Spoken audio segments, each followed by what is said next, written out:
দর্শক, এই মধ্যরাতে সবাইকে আমন্ত্রণ জানাচ্ছি নিউজ 24 এর নিয়মিত আয়োজন নিউজ রুম সংলাপ অনুষ্ঠান। আপনাদের সঙ্গে আছেন প্লাবন রহমান।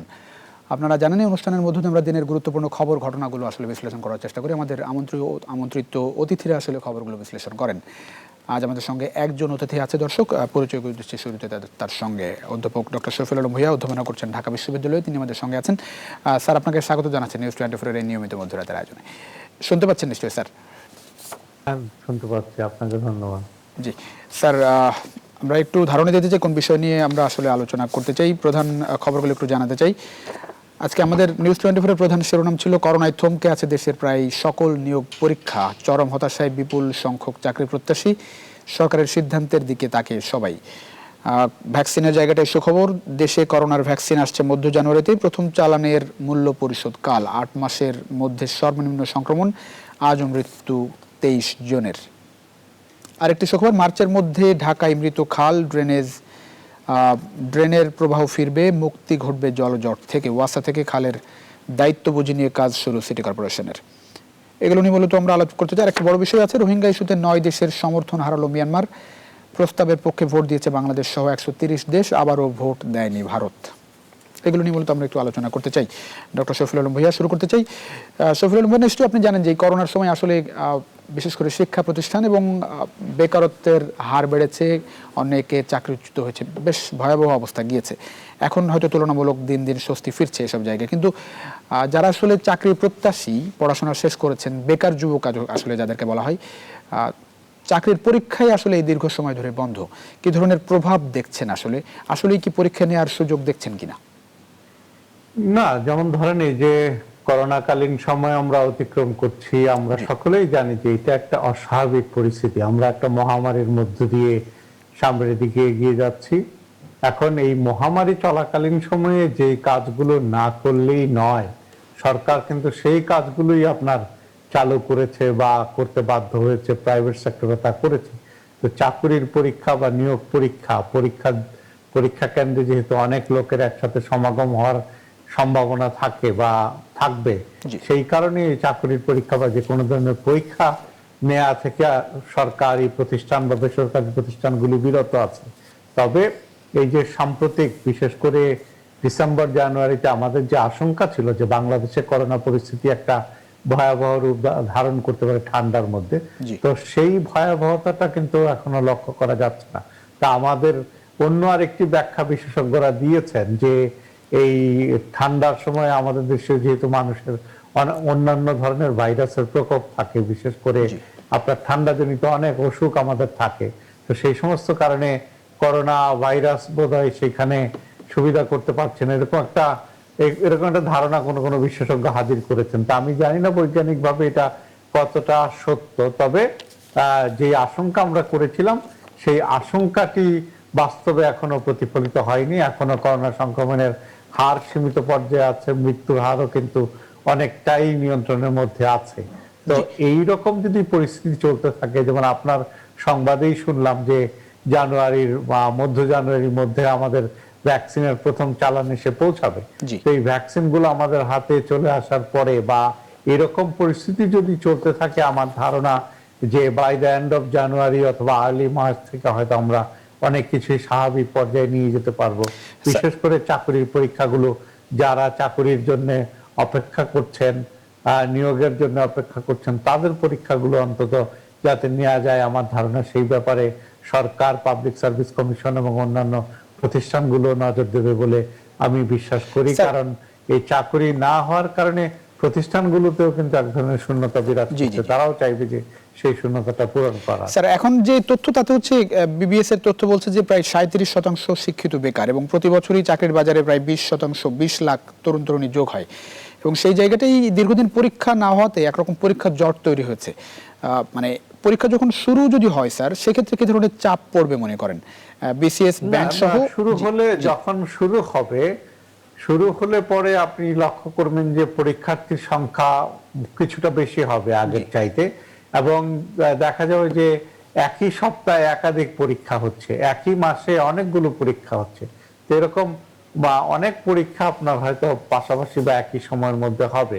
তো যার ফলে হয়তো যারা পরীক্ষা দেবেন চাকরির পরীক্ষা, তারা ক্লান্ত হয়ে পড়বেন। আমাদের দেশে যে অর্থনৈতিক উন্নয়ন যেটা হয়েছে এটাকে অনেকটা জবলেস গ্রোথ বলা যায়, যে জব চাকুরির সংস্থানের বা চাকুরি সৃষ্টির পরিমাণ চাহিদার তুলনায় কম। কারণ আমাদের দেশে শিক্ষিত বেকারের সংখ্যা, যেহেতু আমাদের এডুকেশন সেক্টরে আমাদের একটা একটা বা গুরুত্বপূর্ণ অগ্রগতি হয়েছে, জি। শিক্ষার হার আগের চাইতে বেড়েছে, সেক্ষেত্রে আপনার শিক্ষিত বেকারের সংখ্যাও আগের চাইতে বেশি, এবং সেই পরিমাণে চাকুরির সংস্থান তৈরি না হওয়ায় আমার ধারণা যে শিক্ষিত বেকারের সংখ্যা বেশি। তারপরেও আপনি যদি বিভিন্ন সরকারি অফিস আদালতে খোঁজ নেন, দেখবেন যে অনেক জায়গায় কিন্তু পদ ফাঁকা আছে, অনেক জি, জি, জি। ব্যক্তি মালিকানাধীন প্রতিষ্ঠানেও পদ ফাঁকা আছে।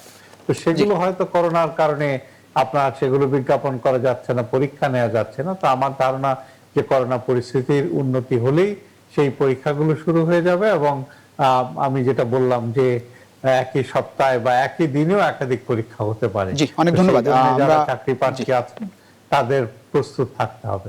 অনেক ধন্যবাদ। আমরা নতুন অতিথিকে পেয়েছি। সৌরভ হাসান আছেন আমাদের সঙ্গে, যিনি সিনিয়র সাংবাদিক, কবি এবং লেখক।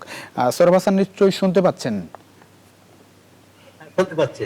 জি, সৌরভ হাসান, আপনাকে স্বাগত জানাচ্ছি নিউজ 24 এর নিয়মিত মধ্যরাতের আয়োজনে। আচ্ছা, ধন্যবাদ। শুরু করতে চাই। জি ধন্যবাদ। জি, আমরা কথা বলছিলাম আসলে ঢাকা বিশ্ববিদ্যালয়ের অধ্যাপক ডক্টর শফিউল আলম ভূঁইয়া বলছিলেন যে দীর্ঘদিন ধরে আসলে চাকরির পরীক্ষাগুলো স্থগিত এবং সেই কারণে একরকম পরীক্ষার জট তৈরি হয়েছে।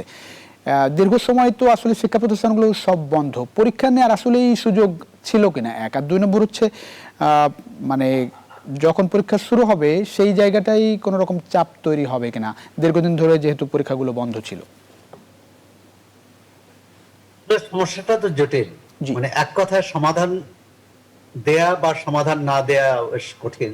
জি তো একটা প্রশ্ন তো জনমনে এসেছে, সেটা হচ্ছে যে সবকিছু খোলা আছে, শুধু শিক্ষা প্রতিষ্ঠান বন্ধ। এখন এটি যদি দূরত্বের কারণে স্বাস্থ্যবিধির দোহাই দিয়ে করা হয়, বা আপনার আহ, ঝুঁকির কথা বলা হয়, তাহলে আমরা এই হাট বাজার অফিস আদালত অন্যান্য ক্ষেত্রেও তো সেই ঝুঁকিটা থাকে। যেখানে যেখানে দলে দলে মানুষ ভ্রমণে যাচ্ছে, বিভিন্ন পর্যটকরা যাচ্ছেন, লঞ্চ ট্রেন বাস স্বাভাবিকভাবে চলছে, আর সেখানে শিক্ষা প্রতিষ্ঠান বন্ধ রাখার যুক্তি নিয়ে কিন্তু অনেকে প্রশ্ন তুলছেন। আবার এও ঠিক যে মানে শিক্ষা প্রতিষ্ঠান খোলা হলে কি ধরনের পরিস্থিতি তৈরি হবে তা আমরা জানি না। এক্ষেত্রে আমার মনে হয় যে বিশেষজ্ঞদের মতামতটাই খুব জরুরি। আর তাই সেই বিশেষজ্ঞদের মধ্যে বিশেষ করে স্বাস্থ্য বিশেষজ্ঞ, তাদের মতামত নিয়ে করা যেতে পারে। অবশ্যই এতদিন যেভাবে চলেছিল সেভাবে না। এমনকি করোনার পরও যে শিক্ষা মানে শ্রেণীকক্ষে শিক্ষার্থীরা ফিরে আসবে, শিক্ষক পড়াবেন নিশ্চয়ই, কিন্তু কিভাবে সেটি নতুন ভাবেই শ্রেণী ক্লাস নিতে হবে। এখন আমাদের এখানে বিশেষ করে পাবলিক বিশ্ববিদ্যালয়ের সমস্যা হচ্ছে, যেটি অধ্যাপক শফিউল আলম ভূঁইয়া খুব ভালো করে জানেন, যে অনেক শ্রেণীতে অনেক ক্লাসে আপনার শতাধিক বা তারও বেশি শিক্ষার্থী আছে, সেখানে স্বাস্থ্যবিধি মানাটা খুবই কঠিন। এই বিকল্প পথ খুঁজতে হবে। আবার এই মাসের পর মাস, বছরের পর বছর ক্লাস পরীক্ষা বন্ধ থাকবে, সেটাও হতে পারে না। আমার মনে হচ্ছে যে এটি একটি সমাধান বের করা উচিত। এখন একটা সমাধানের পরীক্ষা, যেমন আমরা দেখেছি যে শিক্ষা মাধ্যমিক পর্যন্ত যেটা, যে পরীক্ষা না নেওয়া হলো, পরীক্ষা ছাড়াই তাদেরকে উত্তীর্ণ করে দেওয়া হলো। এখন সেটি কতটা ভালো হবে? আবার আর মাধ্যমিক শিক্ষা অধিদপ্তর বললো যে একটা অ্যাসাইনমেন্ট নেওয়া হবে। অ্যাসাইনমেন্ট নেওয়া হবে, সেটি আদৌ শিক্ষার্থীরা নেবে কিনা, তারা তৈরি করবেন না অন্য কেউ তৈরি করে দিবেন, এই প্রশ্নগুলো আসছে। আমার মনে হচ্ছে যে এখানে প্রতিটি নাগরিক, অভিভাবক, শিক্ষক, তাদের সচেতনতা এবং কিভাবে সংকট উত্তরণে কি সবার পরামর্শ নেওয়া উচিত। কিন্তু আমার তো মনে হয় না যে শিক্ষা প্রতিষ্ঠানগুলো বাইরের স্বাস্থ্য বিশেষজ্ঞ বা অন্য কারো পরামর্শ নিয়েছে এ ব্যাপারে। এক এক শিক্ষা প্রতিষ্ঠানে এক এক ধরনের সিদ্ধান্ত নিয়েছে। এখন সৌরভ হাসান, স্বাস্থ্যবিধির আসলে কারণে যদি এই যে ক্লাস পরীক্ষা বন্ধ থাকে, পরীক্ষার তাহলে ভর্তি পরীক্ষা কিভাবে চলবে? জি, বিশ্ববিদ্যালয়গুলো তো চাকরির সিদ্ধান্ত নিয়েছে যে ভর্তি পরীক্ষা হবে, তাহলে ভর্তি পরীক্ষার সময় তো ওই স্বাস্থ্য ঝুঁকি থেকে যাবে। আমার মনে হচ্ছে যে কোনো ক্ষেত্রে স্বাস্থ্য ঝুঁকিকে আমরা চ্যালেঞ্জ হিসেবে নেব, আবার কোনো ক্ষেত্রে আমরা পশ্চাদপসরণ করব, আর সেটি বোধহয় ঠিক হচ্ছে না। সৌরভ হাসান, এই যে পরীক্ষা হওয়া না হওয়ার, যে চাকরির পরীক্ষা বিশেষ করে, মানে শিক্ষা প্রতিষ্ঠান খোলা না খোলার সঙ্গে কি চাকরি পরীক্ষার হওয়া না হওয়ার বিষয়ে কোনো রকম যোগসূত্র আছে নাকি? মানে এটা আলাদাভাবে হতে পারে কিনা? না, এটা তো হতে পারে, কারণ শিক্ষা প্রতিষ্ঠানে যেমন ক্লাসে কত ছাত্রছাত্রী সেটা থাকে, সেটা আমরা করি যে একটি কক্ষে এত ছাত্রছাত্রী থাকতে পারবে কিনা। পরীক্ষা নেওয়া যেতে পারে বিভিন্ন জায়গায়, যেমন ভর্তি পরীক্ষার ক্ষেত্রে বলা হয়েছে যে বিভিন্ন বিভাগীয় পর্যায়ে পরীক্ষা হতে পারে, স্বাস্থ্যবিধি মেনে বেঞ্চ ফাঁকা রেখে পরীক্ষা হতে পারে। সেক্ষেত্রে চাকরির পরীক্ষাগুলো এভাবে হতে পারে। এমনকি বিসিএস পরীক্ষা কেন হবে না? মানে এক বছর ধরে এই পরীক্ষা বন্ধ থাকার কোনো যুক্তি আছে বলে মনে করি। জি, অনেক ধন্যবাদ অধ্যাপক ডক্টর শফিউল আলম ভূঁইয়া। ছোট্ট করে যদি একটা বিষয় একটু দৃষ্টিপাত করেন, আমি অনেক শিক্ষার্থীর সঙ্গে কথা বলছি, অনেকে ফোনও করে। একটা বিষয় সেটা হচ্ছে যে মানে চাকরির পরীক্ষার ফি নেওয়া হচ্ছে বেশি মনে হচ্ছে তাদের কাছে। এই যে পরীক্ষাগুলো নতুন করে মানে আবার করোনা পরিস্থিতির পরে শুরু হবে, সেই পরীক্ষাগুলোর জায়গায় এই জায়গাটাই কোনো রকম চিন্তা ভাবনা সরকারের করা উচিত কিনা? এখন ধরেন এই যে চাকরির পরীক্ষাগুলোর ফিস কোনটা কত, বিশেষ করে যে বেশি যেটা বলা হচ্ছে সেটা হয়তো ওই যে বিশেষ করে ব্যাংক বা বিভিন্ন জায়গায় যে প্রাইভেট সেক্টরে যে জবের যে আপনার অ্যাপ্লিকেশন ফি যেটা, সেটা 300, 500, 700 এরকম। জি, সরকারি ক্ষেত্রে হয়তো সরকারি ক্ষেত্রে অনেকগুলি কম। এখন হ্যাঁ, করোনাকালীন পরিস্থিতিতে চাইলে সেটা তো কমিয়ে আনতে পারে, যে এই যে বিভিন্ন প্রতিষ্ঠানগুলো চাইলে সেই ফিসটা কমাতে পারে। এখন সেক্ষেত্রেও তাদেরকে হিসেব করতে হবে, যে কারণ এই পরীক্ষাগুলো কন্ডাক্ট করার জন্য তাদের তো খরচ হয়। ধরেন প্রশ্ন করতে হবে, খাতা দেখাতে হবে, পরীক্ষা কেন্দ্র তাদেরকে কেন্দ্রের সাথে যোগাযোগ করতে হয়, কেন্দ্রের খরচ দিতে হয়। তো সমস্ত বিষয়গুলোকে, খরচটাকে বিবেচনায় নিয়ে সেখান থেকে যাতে কোনো ধরনের বা মুনাফা করার চিন্তা না করে যদি একেবারে আপনার যেই খরচটা হয় সেইটা দিয়ে যদি পরীক্ষা নেয়, আমার ধারণা যে কিছুটা কম করা যেতে পারে। তবে এখন এই 2021 সালে এসে যদি পরীক্ষার ফিস ধরেন 700 টাকা হয়, সেইটা কিন্তু খুব বেশি না। তবে হ্যাঁ, যখন অনেকগুলো পরীক্ষা আপনি দেবেন, তখন সেই 700 মাল্টিপ্লাইড হয়ে সংখ্যাটা অনেক বড় হয়ে যাবে। আবার যারা চাকরি খুঁজছে তাদের জন্য একটা চাপ অবশ্যই, কারণ তারা তো, তাদের তো ইনকাম নেই, তাদের কোনো উপার্জন নেই, পরিবারের কাছ থেকে বা আত্মীয় স্বজনের কাছ থেকে বা বন্ধু বান্ধবের কাছ থেকে ধার করেই তাদেরকে এটা দিতে হয়। তো সেক্ষেত্রে এই করোনার পরিস্থিতিকে মাথায় নিয়ে প্রতিষ্ঠানগুলো এই বিষয়টাকে ভাবতে পারে যে এই ফিসটা কমানো যায় কিনা। কারণ অনেকেরই তো আপনার অর্থনৈতিক পরিস্থিতি খারাপ, করোনাকালীন সময়ে অনেকেই আপনার কাজ হারিয়েছে, অনেকেই তাদের উপার্জন হারিয়েছে। তো সেই বিষয়গুলো বিবেচনায় নিয়ে এটা করা যেতেই পারে। অনেক ধন্যবাদ সৌরভ হাসান। একটা বিষয় নিয়ে আসতে চাই, সেটি হচ্ছে যে ভ্যাকসিন আসার ব্যাপারে আমরা খুবই আশাবাদী, কারণ ভারতে বিশেষজ্ঞ কমিটি আসলে অনুমোদন দিয়েছে, হয়তো 2-1 দিনের মধ্যেই চূড়ান্ত অনুমোদন আসবে। সেই জায়গায় বাংলাদেশও মধ্য জানুয়ারিতে ভ্যাকসিন পাচ্ছে বলে আশাবাদী, কিন্তু মানে ভ্যাকসিন ডিস্ট্রিবিউশনের পরিকল্পনা কতটা পরিষ্কার বা যতটা জানা গেছে আসলে একটা পরিকল্পনা, মোটামুটি একটা পরিকল্পনা নিয়েছে, এবং যারা ফ্রন্টলাইনার হিসাবে যাদের চিহ্নিত করা হয়েছে, চিকিৎসক, নার্স, অন্য স্বাস্থ্যকর্মী, আইন শৃঙ্খলা রক্ষাকারী বাহিনীর সদস্য, এমনকি মাঠ পর্যায়ে সাংবাদিক যারা কাজ করেন, আমার মনে হচ্ছে যে এভাবে এগোলে সেটা খুব অযৌক্তিক হবে না। এখন যদি পদাধিকারী ধরে যাতে এই বিষয়গুলো বিবেচনা না করা হয়, কে কোন পদে আছে, কার কি ক্ষমতা আছে, কার কতটা প্রভাব আছে, সেভাবে না বিচার করা, আমার মনে হচ্ছে যে প্রাথমিক যে ধারণাটা দেয়া হয়েছে এটি যুক্তিসঙ্গত। একটা বিষয় নিশ্চয়ই আপনি করোনার শুরু থেকে সবচেয়ে ঝুঁকিতে আছে, যারা সবচেয়ে বেশি ঝুঁকিতে আছে তাদেরকে আগে দেয়া। জি সৌরভ হাসান, আমি জানতে চাচ্ছিলাম, যেমন বিদেশে, যেমন আমরা যুক্তরাজ্যে দেখছি যে সবচেয়ে প্রবীণ যারা তাদেরকে দেওয়া, অর্থাৎ প্রথম হলো যে তাদেরকে বাঁচিয়ে রাখা। আরেকটা হতে পারে শিশুদের ব্যাপারটাও অগ্রাধিকার দেওয়া উচিত। যে কারণ কারণ এই যে শিক্ষা প্রতিষ্ঠান খোলার যে প্রসঙ্গ বলছেন যে আজ না হোক কাল তো শিক্ষা প্রতিষ্ঠান খোলা হবে। আমরা যদি শিক্ষার্থীদের অগ্রাধিকার দেই যে যারা ক্লাসে যাবে তাদেরকে আমরা টিকা দিয়ে ক্লাসে পাঠানোর ব্যবস্থা করা হবে। এক্ষেত্রে একটা বড় সরকারের সিদ্ধান্ত নিতে হবে যে এই শিক্ষার্থী, বিশেষ করে শিশু শিক্ষার্থী, অন্তত প্রাথমিক পর্যায়ে যে শিক্ষার্থী তাদেরকে একটা হিসেব হতে পারে, মাধ্যমিক পর্যায়ে হতে পারে, বিশ্ববিদ্যালয় পর্যায়ে যারা এখন ভর্তি পরীক্ষা দিবেন, এখন যারা পরীক্ষা দিতে আসছেন তারাও কিন্তু ঝুঁকিতে থাকবে। এটাই এখন হচ্ছে যে আমরা কত টিকা দিতে পারবো এবং চাহিদা কি, চাহিদা ও সরবরাহের যে দ্বন্দ্ব, এবং এটি যদি ব্যবধানটা যদি খুব বেশি হয় তখন কিন্তু সামাল দেওয়া কঠিন হবে। কিন্তু যদি আমরা যেটা বলা হয় যে 3 কোটি টিকা যদি পেয়ে যায়, সেটি কিন্তু একটা, আমি মনে করি সেটি যেটি নিয়ে আসলে আলোচনা সমালোচনা হয় বাংলাদেশে। আপনি নিশ্চয়ই করোনার সময় আপনার টেস্ট ব্যবস্থাপনা দেখেছেন, তারপরে হচ্ছে যে হাসপাতাল ব্যবস্থাপনা দেখেছেন, নানা প্রশ্ন কিন্তু উঠেছে। সেই জায়গাটাই ভ্যাকসিনের মানে সরবরাহের জায়গায়, টিকা দেওয়ার জায়গাটাই আমরা আসলেই কতটা আশাবাদী হতে পারি? সরকার কিংবা যারা এই ব্যবস্থাপনার সঙ্গে যুক্ত আসলেই বিগত ভুল ত্রুটি থেকে কতটা শিক্ষা নিতে পারবে মনে হয়?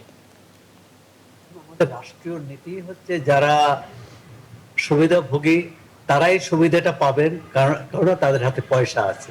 টিকা তো এটি কি বিনা পয়সায় দেওয়া হবে না পয়সা নিয়ে দেওয়া হবে? বিনা পয়সায় দেওয়ার কথা তো সরকার থেকে বলা হয়েছে। বিনা পয়সায় যদি দেয় তাহলে সরবরাহের একটা ব্যাপার আছে। আর যদি এটা বিক্রয় মূল্য থাকে, অর্থাৎ যে কেউ ইচ্ছে করলে যে সে পয়সা দিয়ে নিতে পারবে, তাহলে যার সামর্থ্য আছে তারা পাবে, যাদের সামর্থ্য নেই তারা পাবে না।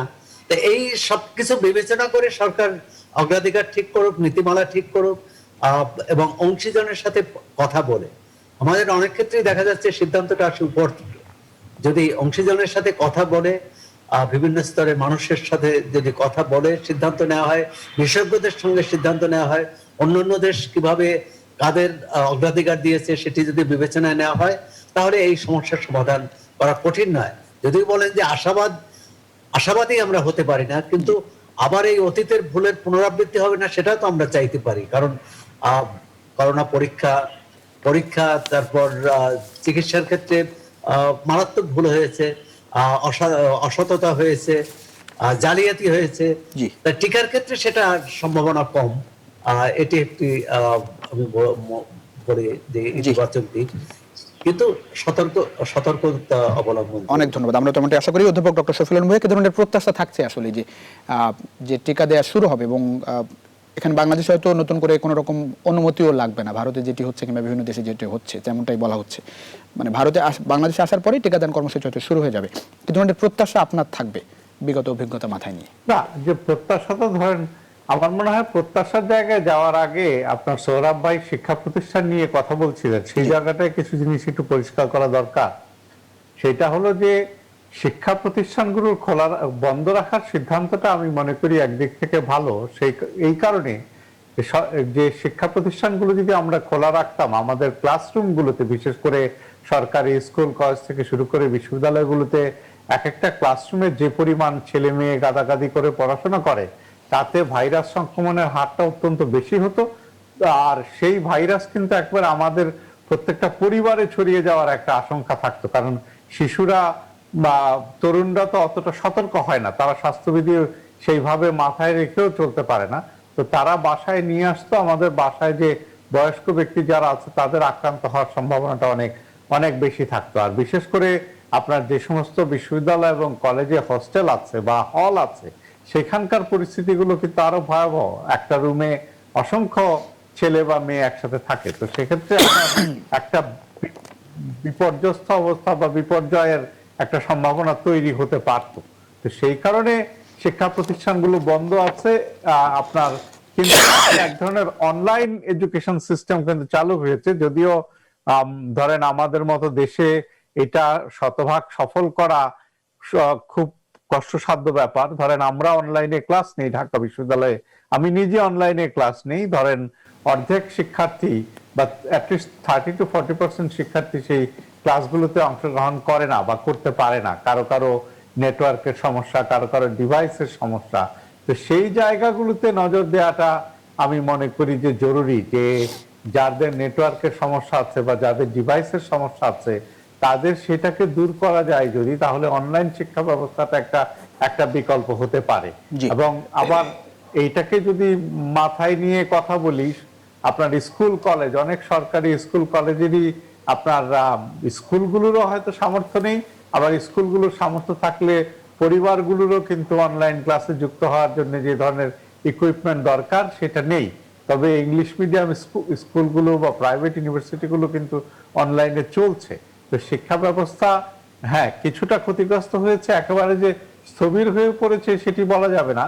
তো এই ভাইরাস সংক্রমণের পরিস্থিতির কিছুটা উন্নতি হলে বা ভ্যাকসিন যখন আমাদের হাতে এসে পৌঁছে যাবে, তখন কিন্তু আমরা স্কুল কলেজ বিশ্ববিদ্যালয়গুলো ক্রমান্বয়ে খোলার কথা ভাবতে পারি।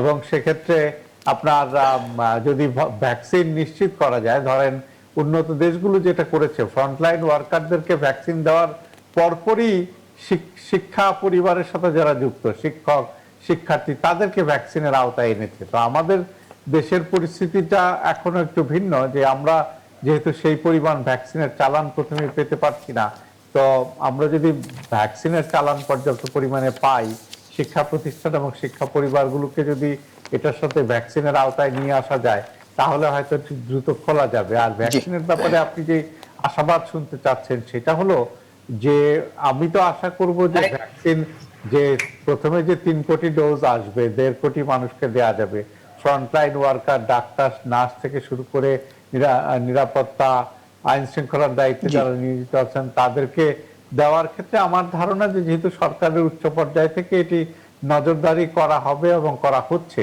সেক্ষেত্রে বন্টনে খুব বেশি সমস্যা হওয়ার কথা নয়।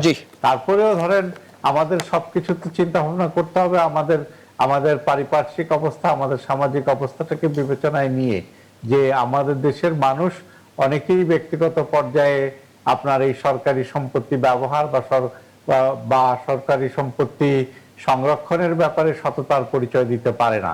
তো এই সমস্যাটা আমাদের রয়ে গেছে, সেই জন্য নজরদারি থাকতে হবে, আমাদের সতর্কতা থাকতে হবে। অনেক ধন্যবাদ। আমরা একটু অন্য প্রসঙ্গে যেতে, আমরা নিশ্চয়ই আশা করি যে সরকার খুব কঠোর হবে এই জায়গাটাই একেবারেই শৃঙ্খলা রাখতে। আসলে একটু গুরুত্বপূর্ণ বিষয়, রোহিঙ্গা বিষয়ে মিয়ানমারের সঙ্গ ছেড়েছে 9 দেশে একটি শিরোনাম, এবং জাতিসংঘের যে রোহিঙ্গা প্রশ্নে ভোটাভুটি ছিল সেই জায়গায় প্রস্তাবের পক্ষে চীন রাশিয়া সহ 9 দেশ, ভোটাভুটি থেকে বিরত থেকেছে আবারও ভারত জাপান সহ 25 দেশ। সোহরাব হাসান, কি ধরনের প্রভাব আসলে পড়বে? আমি নিশ্চয়ই আপনি এই খবরটি আপনার নজর এড়ায়নি, রোহিঙ্গা প্রত্যাবাসনের জায়গাটাই এই ভোটাভুটি আসলে কতটা গুরুত্বপূর্ণ ভূমিকা পালন করবে, যেখানে ভারত রাশিয়া চীন এরা আসলে এখন পর্যন্ত বাংলাদেশের পক্ষে না সেটি বলা যাচ্ছে। ভারত ভোট দেয়নি, চীন রাশিয়া বিপক্ষে ভোট দিয়েছে বাংলাদেশের। প্রথম থেকেই তো বাংলাদেশের জন্য একটা বড় চ্যালেঞ্জ যে পরাশক্তি বা বৃহৎ শক্তি যাদের বলি এবং যারা আবার বাংলাদেশের ঘনিষ্ঠ বন্ধু বলেও দাবি করি, তারা এই রোহিঙ্গা ইস্যুতে বাংলাদেশের পক্ষে অবস্থান নেয়নি। এটি খুবই দুর্ভাগ্যজনক। বাংলাদেশ কূটনৈতিকভাবে চেষ্টা করেছে। এটি যে শুধু বাংলাদেশের কূটনৈতিক ব্যর্থতা বা তৎপরতার অভাব তা নয়, আমরা যে ভূ রাজনীতির যদি হিসেব নিকেশ করি, সেখানে কিন্তু এই প্রতিটি দেশই তার জাতীয় স্বার্থ, তার অর্থনৈতিক স্বার্থ, তার যে অগ্রাধিকার যে বিষয়গুলো সেটিই দেখে, যে ওই দেশের সাথে তার সম্পর্ক, বিনিয়োগ, তার ব্যবসা বাণিজ্য ইত্যাদি। যদি বলি যে বরং ইউরোপ বা পশ্চিমা দেশগুলো এই রোহিঙ্গা ইস্যুতে কিন্তু বাংলাদেশকে পরিষ্কারভাবে সমর্থন দিয়েছে। ভারতের পররাষ্ট্রমন্ত্রী, ভারতের নীতি নির্ধারকরা কিছুদিন আগেও কিন্তু বললেন যে তারা বাংলাদেশের এই প্রশ্নে, রোহিঙ্গা প্রশ্নে বাংলাদেশের পক্ষে আছে। কিন্তু আজকে ভোটদানে বিরত থাকা কিন্তু প্রমাণ করে না পক্ষে থাকা। এখন মিয়ানমার তো এই সুবিধাটা পাবে। চীন এবং রাশিয়ার মতো দেশ যদি ভোটদানে বিরত ভোট বাংলাদেশের চীনের মিয়ানমারের পক্ষে, জি পক্ষে দেয় এবং ভারত যদি বিরত থাকে, তাহলে তো বাংলাদেশ এক অর্থে এখানে বন্ধুহীন হয়ে পড়লো। জি, অনেক ধন্যবাদ। আমরা একটু একেবারে শেষ পর্যায়ে আমরা একেবারে শেষ পর্যায়ে আমরা একটু অধ্যাপক ডক্টর সৈফুল আলম ভূঁইয়া নিশ্চয়ই শুনছিলেন, এই জায়গায় আপনার কথা একটু শুনতে চাই, আমরা খুব বেশি সময় পাবো না নিশ্চয়ই। যেমন ধরেন আজকের এই ভোটাভুটিটাকে যদি আপনি লক্ষ্য করেন, তাহলে কয়েকটা বিষয় আপনার কাছে পরিষ্কার হয়ে যাবে। একটি বিষয় সোহরাব ভাই বলছিলেন যে ভূ রাজনীতির বিষয়টি, আর একটি হচ্ছে আপনার বিভিন্ন দেশগুলোর স্বার্থের বিষয়টি। তো বাংলাদেশের এই রোহিঙ্গা সমস্যাটা ওই একটা ভূ রাজনৈতিক যে খেলা, সেই খেলার অংশ হয়ে গিয়েছে। আপনি দেখেন চীন এবং রাশিয়া একদিকে ভোট দিচ্ছে, মানে মিয়ানমারের পক্ষে ভোট দিচ্ছে, আর পশ্চিমা শক্তিগুলো আপনার মিয়ানমারের বিপক্ষে ভোট দিচ্ছে। তার মানে বাংলাদেশের যে অবস্থান, সেটার পক্ষে তার অবস্থান নিয়েছে। কারণ আপনি জানেন যে এই সাউথ এশিয়াকে কেন্দ্র করে দুটি শক্তির মধ্যে এক ধরনের লড়াই চলছে।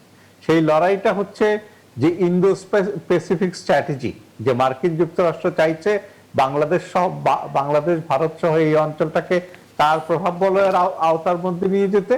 অন্যদিকে চীন চাইছে যে বাংলাদেশ সহ এই দেশগুলো তার প্রভাব বলয়ের মধ্যে থাকুক। মিয়ানমার যেহেতু তার বন্ধু, মিয়ানমারের সাথে এক ধরনের মধ্যস্থতা করে। স্যার আমরা সময় একেবারে শেষ। জি স্যার, এই গুরুত্বপূর্ণ আলোচনার জন্য আরেকটু সময় হলে ভালো হতো। আমি তো আলোচনাটা যা শুরু করেছি।